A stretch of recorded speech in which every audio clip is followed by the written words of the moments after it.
Hari ini saya akan berkongsi tentang makanan suku kaum Bugis yang ada di Sabah yang diperbuat berasaskan pisang. Jadi untuk pengetahuan semua, populasi ataupun komuniti Bugis ni banyak di Sabah di daerah khususnya Tawau, Kunak, Lahad Datu dan juga Sandakan. Contohnya macam saya lah. Saya orang Bugis, Sandakan. Terus bergerak pada yang pertama yang juga merupakan saya punya kegemaran lah. Nama diberi adalah Sanggar Pepek ataupun Sanggar Papek. Dia depends on slang lah cara orang Bugis sebut. Jadi sanggar dalam bahasa Melayu bermaksud pisang dan pepek dalam bahasa Melayu bermaksud pukul.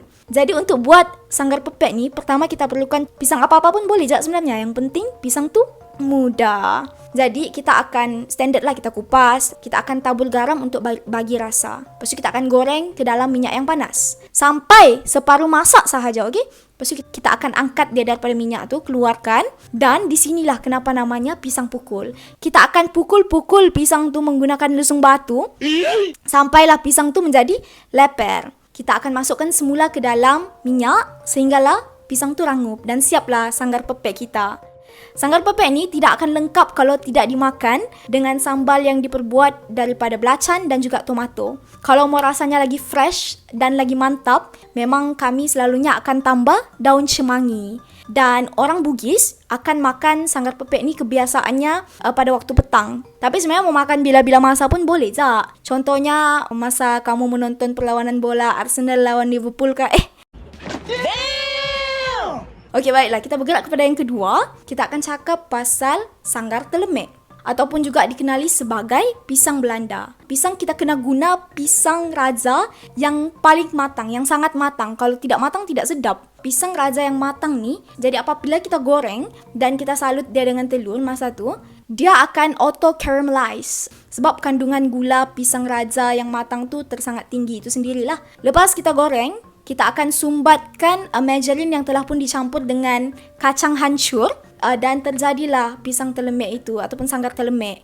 Untuk sebagai finishing, kita akan taburkan air gula hangus ataupun air gula merah.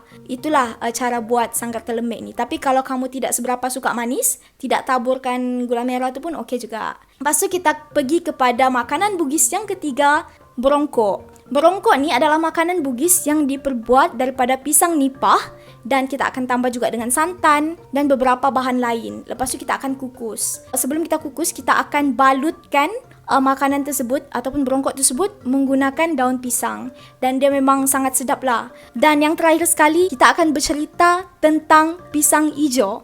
Pisang hijau ni sangat jelas daripada namanya. Pisang hijau. Kita perlu gunakan pisang raja untuk buat pisang hijau ni. Lepas tu, kita akan salut pisang raja tersebut dengan adunan tepung yang telah pun kita tambah dengan santan dan juga kita akan tambah dengan pandan asli. Dan macam yang kita tahulah, pandan kan berwarna hijau. Jadi dia akan memberikan warna hijau kepada adunan tersebut dan terjadilah pisang hijau. Makanan ni pun sangat famous di aktiviti-aktiviti keramaian suku kaum Bugis dan juga banyak dijual di bazar Ramadan sebenarnya. Jadi biasanya kalau bulan puasa, orang akan buat ais pisang hijau. Maksudnya version ABC, ais batu campur, tapi version Bugis.